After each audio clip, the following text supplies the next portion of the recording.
Hey everyone, welcome back to SSverse, your one-stop solution for smart learning, smart earning and smart living. My name is Shahbaz Sultani. If you are watching episode 3, I already know one thing about you. You are serious about improving your English. In episode 1, we removed fear. In episode 2, we learned how to think in English. Now comes the real speaking. Because the truth is, you don't speak English daily, that's why English doesn't come naturally. Today I will give you real life English sentences, natural sentence flow, practice method you can use every day. If you master this episode, your confidence will double. Why daily use English is different. Most people learn English like this: grammar rules, bookish sentences, difficult vocabulary. But real life English is simple, short and clear. Example, book English: I am desirous of consuming nourishment. Real English: I am hungry. Fluent English is not fancy English. Step 1. Morning to night daily English. Let's start with daily routine English. Morning sentences. Repeat after me. I just woke up. I feel sleepy. I need fresh air. I have to get ready. I am brushing my teeth. I am getting late. Say these daily. Your brain will store them automatically. Daytime sentences. I am busy right now. I'll call you later.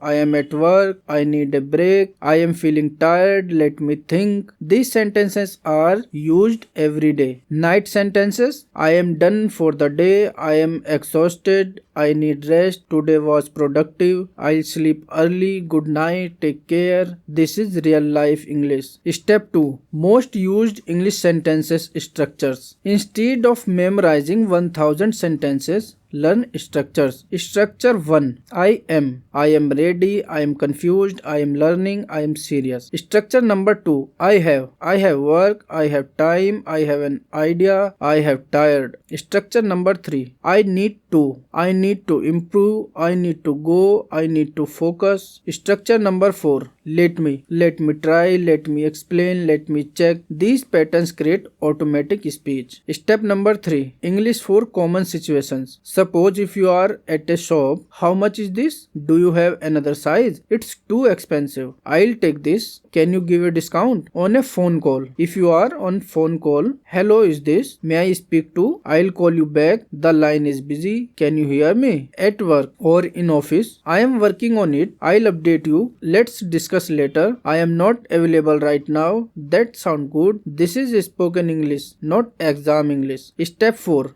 Natural connecting words. Fluent speakers use connectors. Practice these. Actually, basically, to be honest, in my opinion, by the way. Example, to be honest, I am still learning. These words make you sound confident and natural. Step 5. How to answer in English. Many people panic while answering. Use safe responses. Let me think. I am not sure. That's a good question. I'll get back to you. Can you repeat please? These save you from silence. Step 6. Daily speaking practice method. Follow this 15 minutes daily routine. For the first 5 minutes, speak about your day. What I did today is. Next 5 minutes, sentences repetition. Repeat daily usage sentences aloud. Again for 5 minutes, mirror practice. Speak while looking at yourself. No grammar, no book needed. Common mistakes that you should avoid from today. Translating every sentence. Waiting to be perfect. Feeling shy alone. Practicing only in mind. Remember, English improves when you speak, not when you think. In episode 4, we will cover spoken grammar without fear. Tenses made simple, correct sentences formation, grammar for speaking, not writing. This will remove confusion forever. If you reached here, you are already ahead of 90% people. Remember this. English is a skill, not a talent. Skills improve with repetition. Speak daily. Even broken English is better than silence. Like this video, comment I speak English daily, subscribe to SSverse. This is Shahbaz Sultani. Be patient with yourself, be consistent with practice, and I'll see you in episode 4. If you have any suggestion or any questions, you can do comment below and I'll try to my best. See you in next episode.